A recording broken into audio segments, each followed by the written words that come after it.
নমস্কার বন্ধুরা, বড়দিনের সবাইকে শুভেচ্ছা জানাই। তো এই যে আমি আজকে নিজে হাতে কালকে রাত্রি 11টার সময় নিজে হাতে কেক বানিয়েছি। তো এই যে কেকের পুরো রেসিপি, যেহেতু 1.5 মিনিটের ভিডিও তাই দেওয়া যাবে না, তাই কেকের মানে করার পরে আমি ভিডিওটা ছাড়লাম। এই যে সম্পূর্ণ নিরামিষ কেক, খুব সুন্দর হয়েছিল এবং স্পঞ্জি হয়েছিল, নরম, অনেক রকম ফ্রুট সব দিয়ে তৈরি করেছি, ডিম ছাড়া। তো এই যে এবার আমরা পালন করছি বড়দিন, মানে ক্রিসমাস ডে।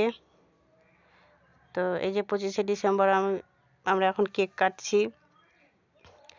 নিরামিষ কেক এই কারণে করলাম, বাবা এসেছে, বাবা সম্পূর্ণ নিরামিষ খায়, আমিও সোমবার আমিষ খাবো না, যে কারণে আমি পুরো কেকটাই নিরামিষ করলাম, আমার বাবারও খাওয়া যাবে। তো কেকটাকে এখন আমি পুরো পিস পিস করে নেব। তো বন্ধুরা, ভিডিওটি যদি আমার ভালো লাগে অবশ্যই লাইক শেয়ার করে দিও, আর যারা নতুন বন্ধু অবশ্যই ফলো করে দিও, সাবস্ক্রাইব করে দিও। তো সবাই ভালো থাকবে, সুস্থ থাকবে, টাটা, বাই বাই। ভিডিওটি কেমন লাগলো অবশ্যই জানাবে সবাই।